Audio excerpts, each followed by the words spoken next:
घर पर जब नया नया बना है, गुरु जी का पदार्पण हुआ, इससे बड़ी क्या खुशी हो सकती है? इससे कोई खुशी नहीं, बड़ी कोई खुशी नहीं है।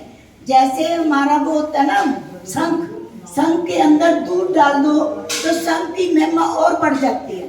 तो ऐसे हमारे छोड़ सागर जी हैं, ये बहुत ही उच्च कोटि के साधु हैं। मैं आज सुबह रात से इतने चक्कर आ रहे थे मेरे को, सुबह भी नहीं उठा जा रहा था, लेकिन इनके दर्शनों की इतनी कृपा हुई कि आते ही मैं ठीक हो गई। 8 बजे से बैठी हूँ तो मेरे को कोई फील नहीं हो रहा कि क्या बीमारी। तो मैं ये कहती हूँ कि महाराज अर्बन स्टेट आज धन हो गया। अभी ये कोठी बनी है मकान, तभी से गुरुओं का पदार्पण हो गया। तो मैं इनका बहुत बहुत शुक्रगुजार करती हूँ, बहुत बहुत उनका धन्यवाद करती हूँ जो हम सबको धर्म लाभ देकर ये किताब कर रही है। परम पूज्य मुनि श्री अशोक सागर जी महाराज की जय।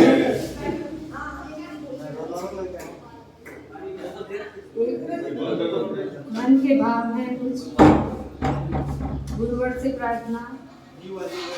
मांगू वरदान तुमसे गुरुवर मेरे, मांगू वरदान तुमसे गुरुवर मेरे, तुम ही रहना गुरु हर नमन में मेरे, तुम ही रहना गुरु हर नमन में मेरे।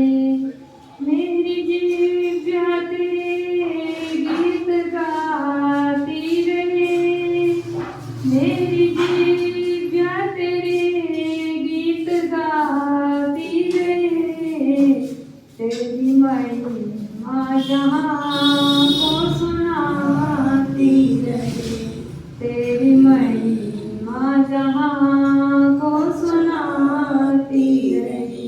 मांगू वरदान तुमसे गुरुवर मेरे, मांगू वरदान तुमसे गुरुवर मेरे, तुम ही रहना गुरु हर भजन में मेरे, तुम ही रहना गुरु हर भजन में मेरे। ये नयन बस तुम्हें निहारा करे, ये नयन बस तुम्हें निहारा करे, तेरे दीदार का ही नजारा करे, तेरे दीदार का ही नजारा करे। मांगू वरदान तुमसे गुरुवर मेरे, मांगू वरदान तुमसे गुरुवर मेरे, तुम ही रहना गुरु बस नयन में मेरे, तुम ही रहना गुरु बस नयन में मेरे। मैं जलाऊंगी ज्योति तेरे नाम की, मैं जलाऊंगी ज्योति तेरे नाम की, जैसे चंदना बनी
ससत विद्या तपसा प्रणयिता समगिरो कुलादिनात्मा मया सदा पासजिना प्रणमते विलीन मिथ्या पतिदृष्टि विक्रमा विलीन मिथ्या पतिदृष्टि विभ्रमा विलीन मिथ्या पतिदृष्टि विभ्रमा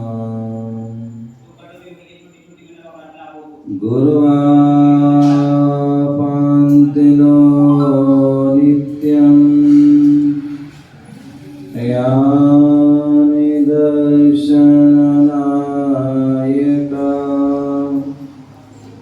चारितारो गम्भीरा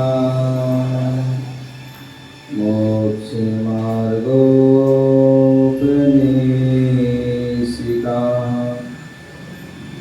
मोक्षमार्गो प्रवेशिका मोक्षमार्गो प्रवेशिका अनंत सिद्ध परमेष्टि भगवान की जय। अनंत सिद्ध परमेष्टि भगवान की जय। सभी के हाथों पर होना चाहिए। बोले आदि प्रभु आदि ब्रह्मा आदिनाथ भगवान की जय। चंदा प्रभु भगवान की जय। शांतिनाथ भगवान की जय। चिंतामणि पारसनाथ भगवान की जय। शासन नायक भगवान महावीर स्वामी की जय। परम पूज्य आचार्य भगवान गुरुदेव विरासत जी महाराज की जय।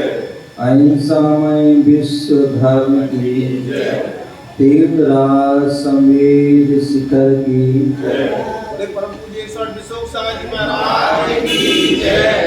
परम पूज्य 185 भवन सागर जी महाराज की जय।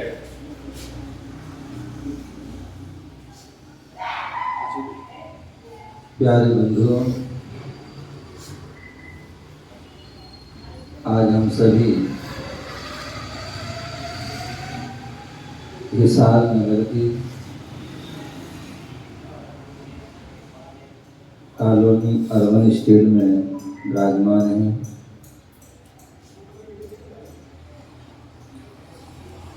और कल बात चल रही थी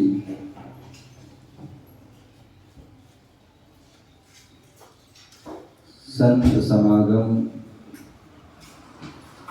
हरि भजन जग में दुर्लभ दुई, सुखदारा और लक्ष्मी पापी के भी हो।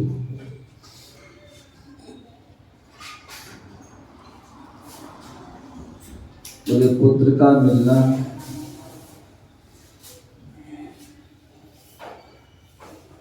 पत्नी का मिलना और धन का मिलना कोई बड़ी बात नहीं, क्योंकि ये चीजें जो है हर किसी को मिल जाती है।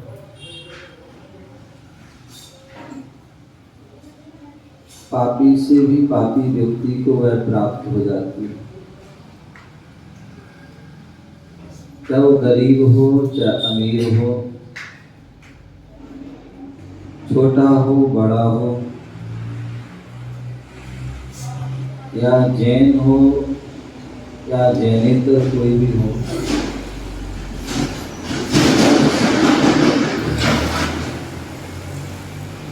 सभी के लिए ये लाभ मिल जाते हैं।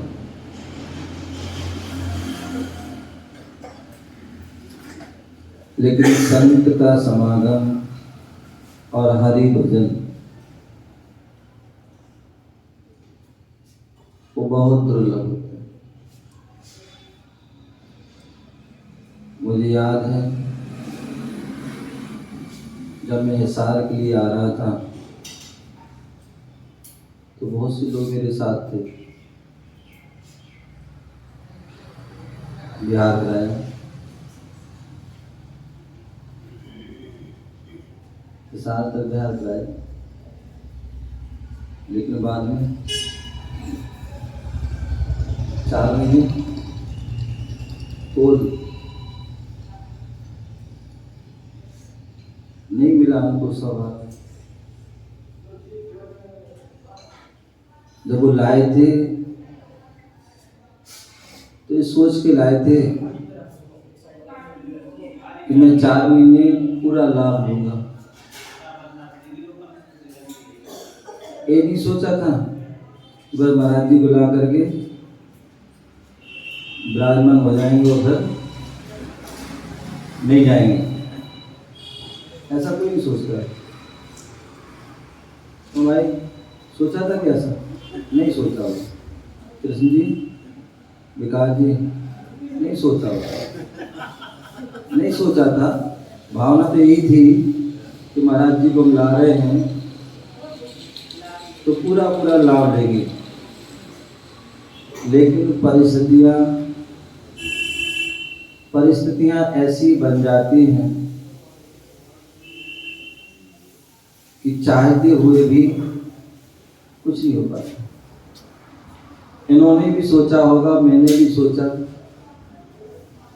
मैंने भी जो है बुलाया, मैंने बुलाया, लेकिन जब कर्म का जो है उदय प्रबल होता है, आलोक जी, जब कर्म का उदय प्रबल होता है तो चाहते हुए व्यक्ति लाभ नहीं ले पाता,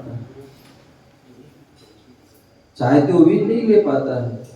ऐसी परिस्थिति बन जाती है कि जो है नहीं कर पाता। तो इसलिए ही बोल रहे हैं कि जो है संतों का समागम मिलना बहुत दुर्लभ है। जिन्होंने जो है बहुत समय तक बहुत बार जो तीव्र भावना भाई होगी, तीव्र जो है पुण्य का संग्रह किया होगा, तीव्र पुरुषार्थ किया होगा, तभी वह लाभ मिल पाता है। अन्यथा कहीं ना कहीं कोई ना कोई जो विघ्न बाधा आ जाती है और चाहे तो भी नहीं ले पाते और पूरा समय निकल जाता है। कोई आ नहीं पाता है और कोई आकर के भी लाभ नहीं ले पाता है। ऐसी परिस्थिति होती है। क्या चाहते हुए भी जा रहे हैं लेकिन फिर भी लाभ नहीं ले पा रहे हैं। चाह रहे हैं कि हम जो है कर लूँ हम, लेकिन कर्म का उदय वहाँ भी आ जाता है कि नहीं करना चाहते हैं, लेकिन फिर भी वो भी चाहते हैं, मैं भी चाहता हूँ, सभी चाहते हैं, लेकिन फिर भी नहीं हो पाता। तो कर्म जो है किसी को छोड़ता। बोले जब तीर्थंकर जैसे महापुरुषों को, राम जैसे महापुरुषों को, जब उनको भी नहीं छोड़ा, उन जैसे महापुरुषों को नहीं छोड़ा, तो हम तो किस, हमारी क्या औकात है, हमारी क्या वैल्यू है, क्या हमारा अस्तित्व, कुछ भी नहीं है। इसलिए प्रत्येक समय कहते हैं कि हम अच्छे भाव बनाना चाहिए, अच्छे कर्म की भावना रखना चाहिए। संत समागम, संतों का समागम मिल जाए, ये बहुत बड़ी बात होती है। बोले संतों का समागम मिल जाए, ये हमारा भाग होता है, और उसका हम लाभ ले लें, ये हमारा अहोभाग्य, सौभाग्य होता है।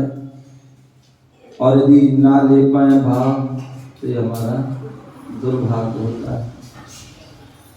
तो इसलिए हमारे लिए हर समय हमारे लिए प्रयास लाभ हो, क्योंकि संतों का समागम जो हमें प्राप्त होता है, तो उससे जीवन में बहुत लाभ होता है। बोले संत एक घड़ी आदि घड़ी, आदि में पुण्य आदि, असंगत कीजे साधु की, हरे कोटि अपराध। बोले एक घड़ी यदि हम साधु संतों की एक घड़ी यदि हम संगति कर लेते हैं, और एक घड़ी जो होती है वह कितनी होती पता है?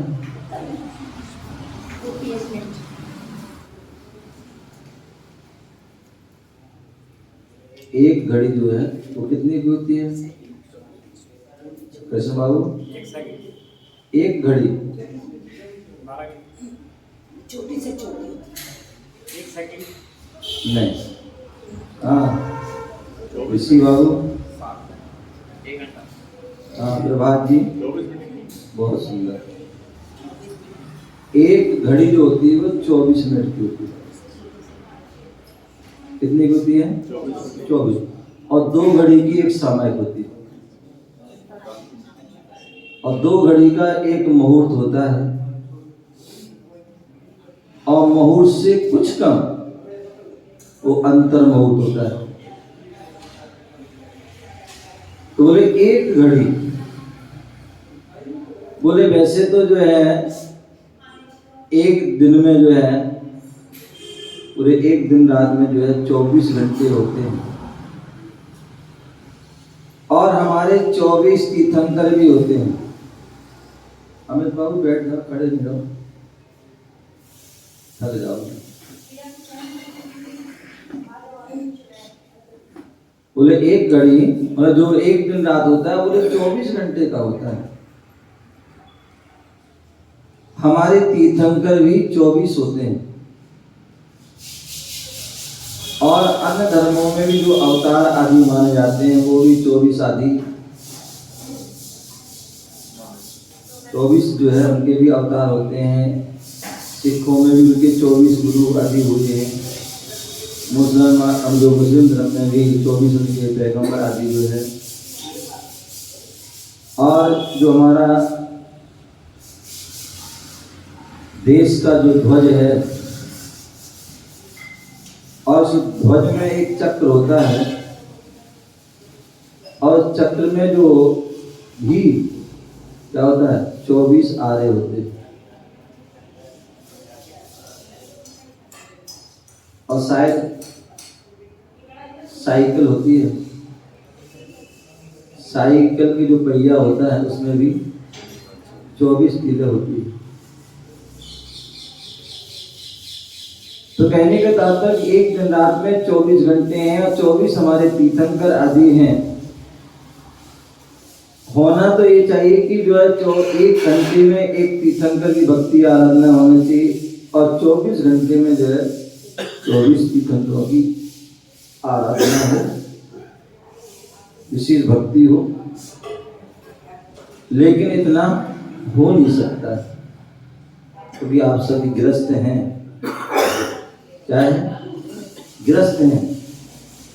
और ग्रस्त कैसा होता है तो मैंने वहां बताया था एक बार। ग्रस्त कैसा होता है विकास जी? ठीक हो ना? कोई याद तो नहीं आ रही किसी की? ग्राहकों की याद आ रही हो? हैं? बोले जो ग्रस्त कौन है? तो मैं हमेशा बोलता हूं जो अस्त व्यस्त, जो अस्त व्यस्त तनावग्रस्त है वो वास्तविकता में ग्रस्त है। क्या है? जो अस्त व्यस्त और तनावग्रस्त होता है वो वास्तविकता में ग्रस्त होता है। हम सभी का जो है जीवन पूरा अस्त व्यस्त हो चुका है। जितने भी ग्रस्त लोग हैं उनका जीवन क्या हो गया? अस्त व्यस्त। वास्तविक में देखा जाए तो जो साधु संत हैं, त्यागी वृत्ति हैं, या जो सदग्रस्त हैं, सच्चे श्रावक हैं, उनका तो आज भी वह जो जीवन पूरा व्यवस्थित है। कोई अपने समय से ब्रह्म मुहूर्त में उठना, कोई अपने भगवान की ध्यान आदि जाप स्वाध्याय सामायिक आदि करना और अपने नित्य दैनिक क्रिया से निर्वृत्त होकर भगवान की भक्ति आराधना पूजन पाठ आदि करना, अपने सत्कर्तव्य का पालन करना, यह उनका जो है आज भी वह क्रिया चलती है। साधु संतों की भी वही क्रिया चलती है। 3 बजे आदि उठते हैं, अपनी साधना करते हैं और अपनी जो कर्तव्यों का पालन, तो वह अपने उनकी क्रिया व्यवस्थित है। और जहाँ उनकी क्रिया व्यवस्थित होती है तो उनका जीवन, उनकी जो है पूरी चर्या व्यवस्थित होती है, सब कुछ व्यवस्थित। लेकिन जो ग्रस्त हैं वह अस्त व्यस्त है। क्यों? क्योंकि ना उनका उठने का समय निश्चित है और ना ही सोने का। कोई व्यवस्थित नहीं। कोई 8 बजे उठ रहा है, कोई 9 बजे, कोई 10 बजे, कोई आदि 11 बजे।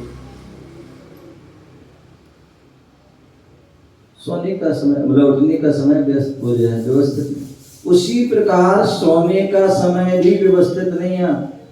अन्यथा व्यक्ति जो है 10 साढ़े 10 आदि हुए व्यक्ति विश्राम करता था। और जब व्यक्ति जो है समय से सोता है तो समय से उठ भी जाता है। आज व्यक्ति ना समय से सो रहा है और ना ही समय से उठ रहा है। जो व्यापारी गण है या जो अपनी सर्विस आदि वाले हैं वो भी अपने व्यवस्थित नहीं उठ पाते हैं। और जो बच्चे लोग हैं वह भी जो है ना व्यवस्थित सो पाते हैं और ना ही व्यवस्थित वो उठ पाते हैं। वो बात अलग है। स्कूल आदि जाना है, वो मजबूरी है, वो उठना पड़ता है।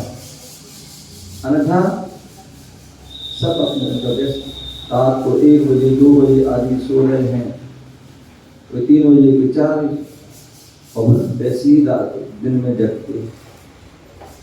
तो ना सोने का समय व्यवस्थित है ना उठने का समय। और दूसरी बात, आज तो ऐसी समस्या आ गई है कि व्यक्ति सो ही नहीं पा रहा है। क्या सो ही नहीं पा रहा है। बोले सोने के लिए व्यक्ति को गोली लेना पड़ती है, इंजेक्शन आदि लेना पड़ते हैं। सोने के लिए क्या गोली इंजेक्शन आदि लेना पड़ते हैं, तब जो है नींद आती है। अन्यथा तो ऐसे भी लोग होते हैं गोली भी काम नहीं करती, इंजेक्शन भी काम नहीं करते। तो सोने के लिए गोली इंजेक्शन की आवश्यकता पड़ती है और उठने के लिए अलार्म की आवश्यकता पड़ती है। अलार्म भी बजता रहता है लेकिन फिर भी वह क्या होते हैं, फिर भी नहीं उठ पाते हैं, तो बंद करके सो जाते हैं। तो इसलिए ना सो पा रहे हैं, ना उठ पा रहे हैं, ना जाग पा रहे हैं, ना कुछ, सब अव्यवस्थित है, अव्यवस्थित है। और जब सोना उठना जो है अव्यवस्थित हो जाता है तो हमारा जो है भोजन पानी आदि भी क्या होता है, अव्यवस्थित। अब व्यक्ति जब लेट उठता है ना, अजय बोलते ना विकास आज ज्यादा हो जाएगा।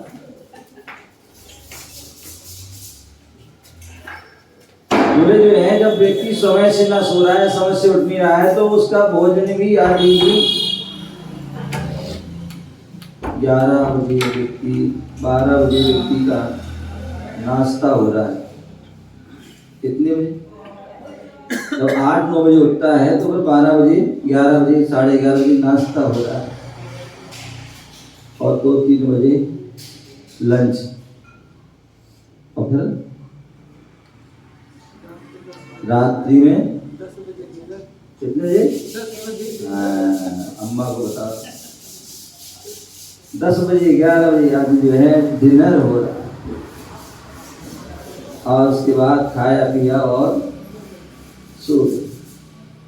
तो खाना पीना भी व्यवस्थित नहीं है, और फिर जब खाना पीना व्यवस्थित नहीं है तो फिर शरीर भी व्यवस्थित नहीं रहता। आज ये परेशानी, कल वो परेशानी, परसों वो परेशानी, नरसे कोई ना कोई परेशानी।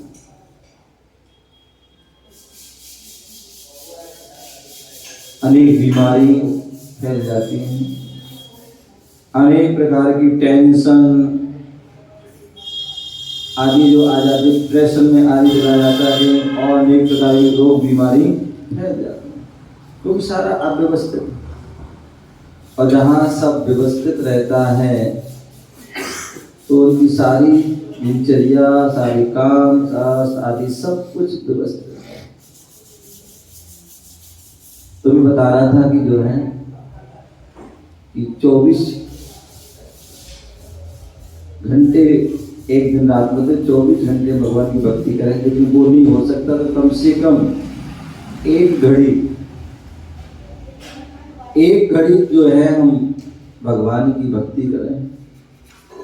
24 मिनट जो है कम से कम भगवान की स्मृति करें, गुरुओं का ध्यान करें, गुरुओं की सेवा भैया वृत्ति उनका जो है करें। तो क्या बोले जी इतना भी अपने कर लिया, 24 मिनट भी कर लिया तो बोले हरे कोटि अपराध, आपके जन्मों जन्मों के जो अपराध हैं, कष्ट आदि हैं, वो दूर हो जाते हैं एक घड़ी में। लेकिन बोले महाराज बहुत बिजी हैं, समय नहीं मिल पाता। क्या बोले समय नहीं मिल पाता है, एक घड़ी 24 मिनट का भी समय नहीं मिल पाता है, कैसे करें? कोई बात नहीं, यदि आपको 24 मिनट का नहीं मिलता तो आधी घड़ी कर लो, 12 मिनट तो आप जो है भगवान की भक्ति कर लो, 12 मिनट तो गुरुओं की आराधना कर लो, तो भी तुम्हारा कल्याण हो जाएगा। बोले महाराज वो भी समय नहीं, इतनी बिजी है, इतना व्यक्ति बिजी है कि उसे 12 मिनट भी नहीं मिल पा रहा है। कोई बात नहीं, 12 मिनट भी भगवान को याद नहीं कर पाते हो, 12 मिनट भी गुरुओं की संगत नहीं कर पाते हो, कोई बात नहीं। आदि में अपन याद क्या आदि से भी कम भैया, यदि तुम 24 मिनट नहीं कर पाए तो 12 कर लो, 12 नहीं कर पाए तो 6 मिनट तो कर लो। 6 मिनट में जो है 24 तीर्थंकर को याद करो, उनकी भक्ति कर लो, गुरुओं का जो है आशीर्वाद ले लो, तो भी जो है कल्याण हो जाएगा। महाराज बहुत बिजी है। एक उसने जो है वो रट लिया शब्द, बहुत बिजी है। और वैसे कहीं महाराज कुछ भी फुर्सत बैठे, कुछ भी काम नहीं, वैसे कुछ भी काम नहीं है, फुर्सत बैठे हैं। और जब कोई कहो कि भैया मंदिर आ जाइए थोड़ी देर की, तो मतलब टाइम नहीं है। क्या नहीं है? टाइम नहीं है। आप देखिए कितनी हम बेईमानी कर रहे हैं। आपके लिए हर जगह आने जाने का, हर कार्य करने का समय मिल जाता है। कोई व्यक्ति ऑफिस जा रहा है तो वहाँ उसके लिए 8 घंटे, 10 घंटे, कोई 12 घंटे उसको समय मिल जाता है। कोई दुकान पर बैठ रहा है तो उसको भी 12-14 घंटे आज दुकान बैठने का समय मिल जाता है। कोई कहीं पर घूमने जाना हो तो वहाँ पर भी हमारे लिए समय मिल जाता है। पार्क में जाना है तो भी समय मिल जाता है। मूवी देखने जाना है तो वहाँ पर भी 3 घंटे 4 घंटे का समय मिल जाता है। यहाँ तक कि जो है कोई यहाँ वहाँ की कोई गप्पे भी लगाना है तो भी समय मिल जाता है। और यदि मोबाइल पर चैटिंग आदि करना हो तो उसके लिए भी समय मिल जाता है। हर कार्य के लिए हमारे लिए समय मिल जाता है, लेकिन जो है धर्म के लिए समय नहीं मिल पाता है। और फिर भी हम चाहते हैं कि हमारे लिए जो है बहुत सारा लाभ हो, हमारे जीवन की जो है कष्ट दूर हो जाए, परेशानी दूर हो जाए, सारी समस्याएं दूर हो जाएं। जब आपके पास जो है भगवान के लिए, गुरुओं के लिए या धर्म के लिए समय नहीं है तो फिर भगवान भी सोचते हैं कि जब तुम कमबख्त हो, क्या हो? कमबख्त हो, तुम्हारे पास समय नहीं है। जब तुम्हारे लिए मेरे लिए समय नहीं है तो फिर हमारे पास हम कौन से फुर्सत में बैठे हैं? हमारे भी तो बहुत सारी हमारी जो है अपनी साधना, अपनी की जो ज्ञान ध्यान आदि वो कर कैसे निकालेंगे वो भी? तो ध्यान रखिए, जो है जीवन में कुछ पाना है, जीवन में यदि कुछ पाना है तो जो है उसके लिए कुछ खोना पड़ेगा। जब खोगे तभी आपको मिलेगा, अन्यथा नहीं मिलेगा। इसलिए बोला एक घड़ी आदि में पुनः आदि। यदि आप 24 मिनट निकालते हैं अच्छी बात है, नहीं निकालते हैं तो 12 निकालिए, 12 नहीं निकालते तो 6 निकालिए। और बोले महाराज आप तो बड़े दयालु हैं, बड़े कृपालु हैं। अमित बोले आप तो बड़े दयालु हैं, कृपालु, थोड़ी और कृपा कर दो हम पे। बोले थोड़ा और, ठीक है भाई। यदि आपके पास 24 मिनट नहीं है तो 12 मिनट, 12 नहीं तो 6 और 6 नहीं तो 3 मिनट जो है आप निकाल लो। 3 मिनट में अपने जो है परमात्मा को याद कर लो, अपने गुरुओं को याद कर लो, उनकी सत्संगति कर लो, तो भी कल्याण हो जाए। बोले महाराज थोड़ा और कर दो। आलोक जी बोले थोड़ा और कर दो। आपके महाराज क्या जा रहा है? हम जैसे भक्तों का कल्याण हो जाएगा, हैं? थोड़ा और कम कर दो, क्योंकि हम सब क्या है? बलि हैं, जैन हैं। तो बोले थोड़ा और कम कर दो। ठीक है भैया, कोई बात नहीं। यदि आपके पास 24 मिनट नहीं है, 12 भी नहीं है, 6 भी नहीं है, 3 भी नहीं है, तो कम से कम 1 मिनट तो निकाल लो। 1 मिनट में जो है 24 तीर्थंकर को याद कर लो। जब हम सुबह सो करके उठते हैं तो कुछ और काम करो, उसके नहीं करो, उसके पहले जो है भगवान को याद कर लो, प्रभु को याद करो, गुरुओं को याद कर लो। उस समय जो है दोनों हाथ जोड़े, दोनों हाथ मिला लीजिए, दोनों रेखा मिला लीजिए, और उसमें जो है इन पोरों में जो है 24 तीर्थंकर को सिद्ध सलामती और सिद्ध सलाम भगवान को जो विराजमान करें, उनको स्मरण करें, उनको याद करें, उनको नमस्कार कर लें, तो भी तुम्हारा कल्याण हो जाएगा। और यदि आपको जो है 1 मिनट भी नहीं मिलता है तो फिर चिल्लूभर पानी में है क्या कहाँ डूब पाओगे यार। मैं डूबने की बात नहीं करता हूँ, जैन संत हमारे डूबने की बात नहीं करते, उभरने की बात, तारने की, पार करने की बात करते हैं, तो डूबने की बात नहीं। चिल्लूभर पानी में मुंह धो लो, हैं? ये ठीक है ना? तो यही बात करता हूँ, डूबने की बात नहीं करते, मुंह धो लो, क्योंकि हमें शर्म आना चाहिए कि हमारे लिए 1 मिनट भी नहीं मिलता है। कैसे फिर हमारा कल्याण हो, कैसे हमारा बोले हम दिन रात जो है बोले संगति तो कर रहे हैं, संगति तो करते हैं, लेकिन सत्संगति नहीं करते। जैसे कि बहन बता रही थी, संत में क्या बोले तो दूध डालोगे तो उसका प्रभाव अलग हो जाता है।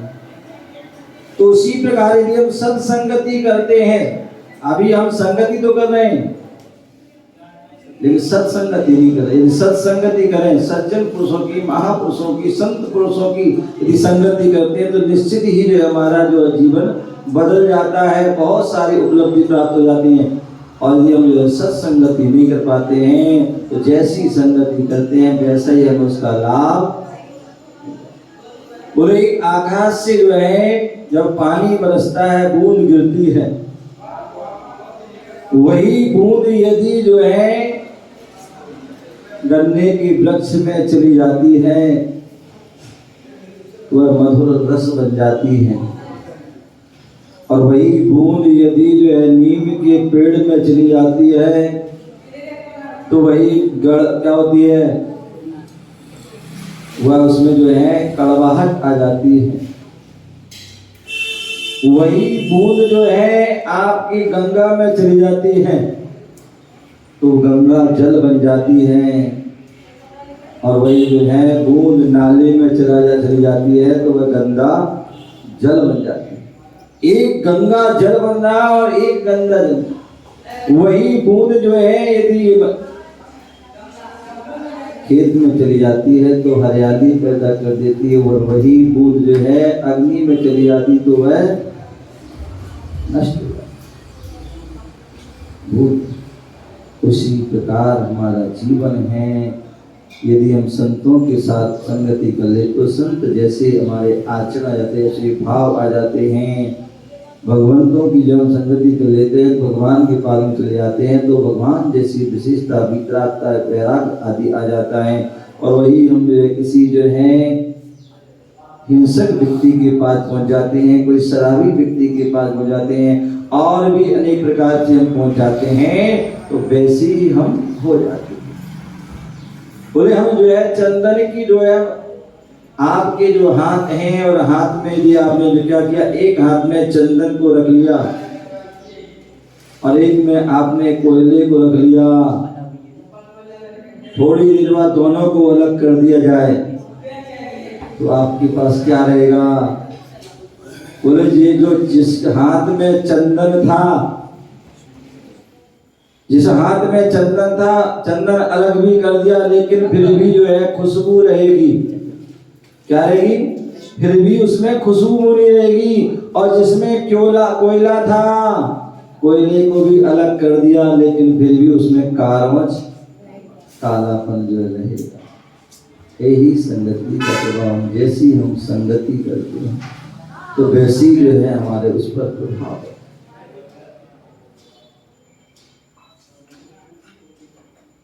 कबीरदास जी मरणासन अवस्था में लेटे हुए हैं, अंतिम उनके समय चल रहा है और जो है उनके जो शिष्य जो है चारों ओर बैठे हुए हैं, उनका ध्यान रखना, उनकी सेवा आदि करना। थोड़ी देर बाद क्या देखते हैं,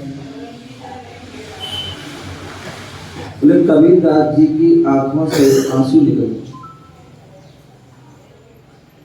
जैसी कबीरदास जी की आंखों से जो है आंसू निकलते हैं, उनके शिष्य देखते हैं और पूछने लगते हैं।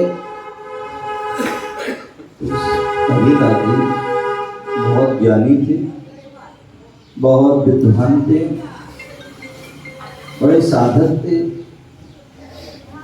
जैसी उन्होंने देखा शिष्यों ने कि गुरु के जो है आंखों से आंसू निकले और पूछते, गुरुदेव क्या हो गया? आपको कोई किसी प्रकार की कोई परेशानी है, कोई कष्ट है, कोई किसी प्रकार की कोई पीड़ा है क्या, वेदना है क्या है, कुछ है? कुछ भी हो आप मुझे बताएं, अभी उसकी जो वह सारी समस्या आपकी दूर कर दूं। बोले कुछ नहीं बेटा, नहीं कुछ तो बात है, कुछ तो बात है। बोले नहीं बेटा कुछ बात नहीं। गुरुजी आप हमारे गुरु हैं, मुझे और इतने समय से मैं परिचित हूँ, आपको इतने दिन से देख रहा हूँ, आज तक मैंने इतना परेशान नहीं देखा, ऐसा मैं दुखी या तो कष्ट कितना भी हुआ, लेकिन फिर भी आपको ऐसा क्या बात आज? वो शिष्य बार बार पूछ रहे हैं, गुरु बार बार मना कर रहे हैं। शिष्य कह बोले आपको बताना होगा। बोले ऐसी कोई बात नहीं, बताओ क्या बात है, क्या परेशानी, जो भी परेशानी आप मुझे बताएं मैं भी। जब बार बार शिष्य बोलते हैं, गुरु वहां से मना कर, फिर भी शिष्य नहीं मान रहे हैं, तब जो है अंत में वह गुरु कहते हैं, कबीरदास जी कहते हैं, बोले बताओ क्यों ऐसा, क्या हो रहा, क्यों आंसू?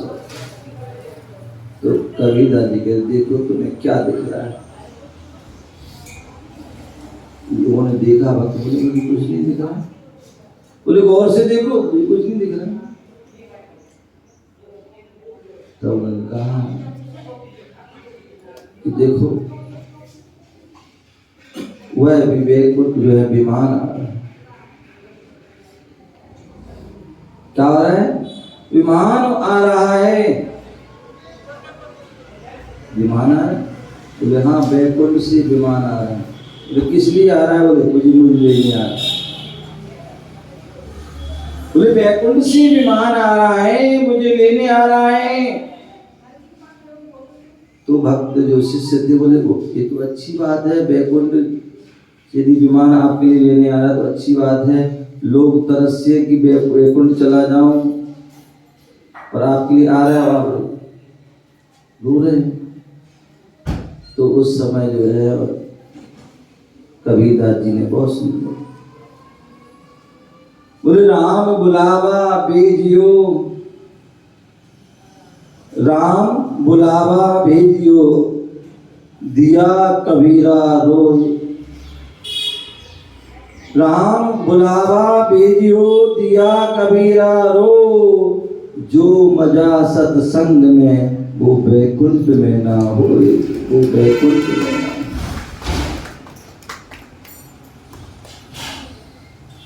बोले विमान आ रहा है, मैं जाने आदि की रो रहा हूं, अभी तो इसे आंखों से आंसू निकल रहे हैं कि जो बैकुंठ क्या है? बैकुंठ स्वर्ग। क्या है? स्वर्ग है। और स्वर्ग में क्या है? स्वर्ग में भोग विलासता है। क्या है? स्वर्ग में भोग विलासता है, भोग सुख है, इंद्रिय सुख है। और इंद्रिय सुख से जो है कभी कल्याण होने वाला नहीं, हित होने वाला नहीं है, सुख सच्चा सुख प्राप्त होने वाला नहीं है। यदि सुख सच्चा सुख प्राप्त होगा तो वह अतीन्द्रिय सुख से प्राप्त होगा। किससे होगा? बोले अतीन्द्रिय सुख से प्राप्त होगा, अन्य किसी से होने वाला नहीं। तो इसलिए जो है जो बोले जो है मजा जो आनंद जो है सत्संग में है, वह वैकुंठ में नहीं, क्योंकि सत्संग में जो है हमें अतीन्द्रिय सुख की ओर ले जाते, अतीन्द्रिय सुख का हमें ज्ञान कराते, अतीन्द्रिय सुख का हम जो है वो कराते, अतीन्द्रिय सुख का जो हमें अनुभव कराते, अतीन्द्रिय सुख को प्रदान कराने का जो है जो काम करते हैं वो जो है सत्संग।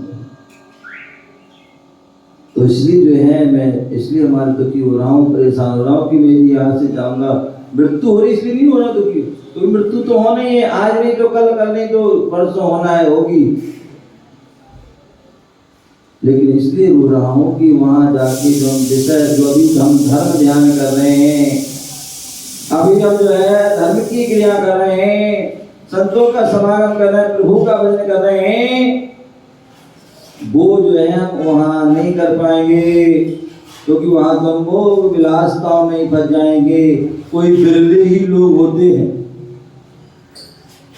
बिरले ही लोग होते हैं जो सम्यक को प्राप्त करके जो है भगवान की भक्ति आराधना करते हैं, भगवान के पंच कल्याणक आदि में जाते हैं, नंदीश्वर जी आदि में जाकर के भक्ति आराधना करते हैं, या पंचमेरु आदि में जाकर के आराधना करते हैं, या सुमेरु पर्वत पर जाकर भगवान का अभिषेक करते हैं, वो बिरले ही होते हैं, अन्यथा सभी जो है भोग विलासताओं में रहते हैं। इसलिए आचार्य ने कहा है, आचार्य समुद्र भद्र स्वामी ने रत्नखंड शाम का आचार्य ने कहा है, क्या कहा है? स्वापी देवोपी देवा स्वा जायते धर्म किल विसात कापी नाम धर्मा सम्मत धर्मा श्रीरियाम। बोले वहां पर उन्होंने बोला है कि स्वापी देवोपी देवा स्वा, बोले धर्म के प्रभाव से, धर्म के प्रभाव से जो है कुत्ता भी जो है देव हो जाता है, धर्म के प्रभाव से क्या होता है? कुत्ता भी देव हो जाता है। बोले जीवनधर कुमार ने कुत्ते के लिए नमोकार मंत्र सुनाया, धर्म की बातें सुनाई और उसने बड़े ध्यान से सुनी, और वो क्या हो गया? देव प्यार को प्राप्त हो गया। पार्श कुमार ने जो है नाग नागिन को इनको धर्म की बात सुनाई, और वह क्या? नाग नागिन भी देव।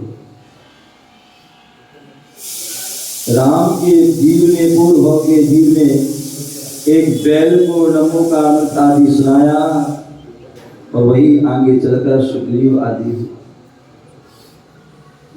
तो धर्म के प्रभाव से जो है बोले त्रियंच कुत्ता आदि भी बोले भगवान की भक्ति के लिए मेढक जा रहा था, और रास्ते में ही मृत्यु को प्राप्त हो गया, लेकिन देव पर्याय को प्राप्त। तो धर्म के प्रभाव से त्रियंच जी छोटे से छोटा प्राणी भी वह क्या होता है? देव गति को प्राप्त होता है। और अधर्म के प्रभाव से, अधर्म के प्रभाव से, पाप के प्रभाव से एक देव भी क्या होता है? बोले कुत्ता बन जाता है, त्रियंच बन जाता है। क्या बन जाता है? त्रियंच बन जाता है। तो बोले जो है हम जो भगवान के जो है जो हमें जो सत्संगति करते हैं हम, तो हमारे लिए क्या होगा? बोले हम जो है उससे हमारे जो कर्म जो है हरे कोटि अपराध, बोले जो सत्संगति कर लेता है थोड़ी देर के लिए भी कर लेता है, तो वो भी जो उसके करोड़ों भवों के लिए है क्या होते हैं? कष्ट जो है दूर हो जाते हैं, सारी समस्या जो परेशानी है दूर हो जाती हैं। और जो वह नहीं कर पाता है तो वही उसकी जो है संसार की स्थिति वह चलती रही, जन्म मरण जन्म मरण जन्म, आज इस गति में, कल उस गति में, परसों उस गति में, और उसमें जन्म मरण करता है और अनेक प्रकार के दुखों को भोगता रहता है। एक श्वास में 8-10 बार जन्म मरो काई को त्रास। ऐसे ऐसे जीव होते हैं जो एक श्वास ले रहे हो, एक श्वास लेते हैं तो उसमें क्या होता है, एक श्वास लेने में जो है बोले 18 बार जन्म हो रहा है और 18 बार मरण हो रहा है। जब हम जिनवाणी में पढ़ते हैं, जो 6 ढाला आदि ग्रंथ को पढ़ते हैं, पहली ढाल आदि पढ़ते हैं, सब पूरा उल्लेख है कि कैसे हमें जो चतुर्गति में दुख प्राप्त होते हैं, कैसे दुख प्राप्त होते हैं और कैसे जन्म होता है। एक बार जन्म लेते हैं कितना दुख होता है, कितना कष्ट होता है, चाहे वो मनुष्य पर्याय में हो, चाहे वो त्रेच पर्याय में हो, चाहे वह नारकी पर्याय में हो, अग्निहोत्र अवधि पर्याय में हो, चाहे वो जीव आदि पर्याय में क्यों ना हो। जब जन्म लेने में इतना कष्ट होता है, मरण होने में कष्ट होता है, तो वहाँ तो एक श्वास में 18 बार जन्म और मरण हो रहा, कितना कष्ट होता है। क्यों? क्योंकि वो इसलिए हो रहा है जन्म मरण, क्योंकि हमने जो है सत्संगति नहीं करी, हमने धर्म के लिए समय नहीं निकाला, धर्मात्माओं की हमने संगति नहीं करी, पापात्माओं की जो है हमने संगति की, व्यसनी आदि हिंसक आदि पापी जीवों की संगति की, अधर्मात्मा व्यक्तियों को संगति करी, और उसके प्रभाव से हमारी अनेक प्रकार कष्ट परेशानी बीमारी हुई। तो इसलिए हमें चाहिए कि हमें सत्संगति करें। सत्संगति करने से ही हमारे जीवन में तरक्की उत्थान होता है, हमारा जीवन सार्थक और सफल होता है। आप सभी निश्चित ही आपका पुण्य का उदय था, आप सभी का जो है पुण्य का, इस भूमि का जो है पुण्य का उदय था कि यहाँ पर आना हुआ और आप सभी को धर्म श्रवण करने का, संतों की संगति करने का सौभाग्य आपको प्राप्त हुआ। आपने बड़े मन योग से उस बात का, धर्म की बातों को सुना। केवल सुनना ही नहीं है, क्या अंथा कहते हैं, बोले 3 प्रकार के व्यक्ति होते हैं। कितने? 3 प्रकार के। बोले एक व्यक्ति वह होते हैं जो यहाँ से सुनते और यहाँ से, दूसरे व्यक्ति वह होते हैं जो यहाँ से सुनते और यहाँ से, और तीसरे व्यक्ति जो होते वो यहाँ से सुनते और अंदर। अब आप कौन हैं ये आपको पता होना चाहिए। ध्यान रखना, जो पहले प्रकार के व्यक्ति हैं और जो दूसरे प्रकार के व्यक्ति हैं, उनकी कोई कीमत नहीं, उनके कोई लाभ होने वाला नहीं है। जो यहाँ से सुनते और यहाँ से निकाल देते, कोई फायदा नहीं, कभी जो है कोई उनका जीवन में कोई लाभ होने वाला नहीं है, कोई भी बदलाव नहीं, कोई भी परिवर्तन होने वाला नहीं है। और दूसरे भी जो यहाँ से सुनते और मुख से निकाल देते हैं, तो उसको भी कोई लाभ नहीं। तीसरे जो व्यक्ति जो यहाँ से सुनते हैं और यहाँ से अंदर ग्रहण कर लेते हैं, वो उनका जो है क्या होता है, उससे लाभ होता। आपने सुना और देखा होगा, जो भगवान जी की मूर्ति आदि आती हैं, या जब साक्षात भगवान रूप में अवस्था में होते हैं, या मुनि आदि बनते हैं, तो उनके लिए क्या होते हैं, जो है गुरुजन होते हैं, सामान्य दीक्षा होते हैं, वो तो स्वयं गुरु हैं। तो जो संस्कार अपने आप में संस्कार होते हैं, तो वह संस्कार होने पर संस्कार में जीवन को अपने आचरण संस्कार करते हैं, तो वह तभी जो है हजारों लाखों लोगों के लिए धर्म के से जोड़ पाते हैं, तभी वह संस्कार कर पाते हैं, तभी सबका कल्याण कर पाते हैं। गुरुजन भी आज भी जो गुरुजन हमारे हैं, वह भी जो है पहले गुरुओं के द्वारा संस्कार करते हैं, उनके कान आदि में अनेक प्रकार के मंत्र जो है डाले जाते हैं, तब जाके वह जो है वह भी जो है संस्कार होते हैं और सभी को संस्कार करते हैं। आज हम लोग मंदिर में जाते हैं, भगवान की मूर्त में दर्शन करते हैं, उनके जो है दर्शन करके, उनकी पूजन अर्चना करके हम जीवन में बहुत सारी उपलब्धि को प्राप्त कर पाते हैं। और उसका प्रभाव कब पड़ता है, जब उनकी जो है उन प्रतिमा की जब शुद्धि होती है, प्रतिष्ठा होती है, तो गुरुजन क्या निर्गंत मुनिराज आदि जो है उनके जो सूर मंत्र आदि पूरे संस्कार करते हैं, तब जाके उनका जो है प्रभाव होता है, असर होता है। तभी हम मंदिर जाते हैं तो हमारा मन स्थिर हो जाता है, मन में शांति हो जाती है। और यदि कोई प्रतिमा ऐसी हो कि जो है जिसमें क्या है आर पार हो, तो वह क्या होगा, मंत्र आदि गालेंगे तो जो है या बंद हो तो उसका कोई लाभ नहीं होगा, या मुंह आदि खुला होगा तो भी लाभ नहीं होगा। जब वह यहाँ सुनते हैं डालते हैं तभी उसका प्रभाव होता है। इसलिए हम जब भी कोई गुरुओं की बात सुनते हैं, जिनवाणी की बात सुनते हैं, धर्म की बात सुनते हैं, तो हमें क्या करना चाहिए, हमें वह पहले प्रकार के नहीं और ना ही दूसरे प्रकार, अभी तो तीसरे प्रकार के व्यक्ति बनना चाहिए कि हम जो भले थोड़ी सुने लेकिन उस जितनी सुने उसमें कुछ ना कुछ अंश में अपने जीवन में अंगीकार जरूर करना चाहिए। और थोड़ा थोड़ा भी अंगीकार करोगे तो कहते बूंद बूंद से घड़ा भर जाता है, तो आप भी जो है थोड़ा थोड़ा ग्रहण करेंगे तो निश्चित ही जो है क्या होगा, आप भी जो है गुणों के भंडार हो जाएंगे।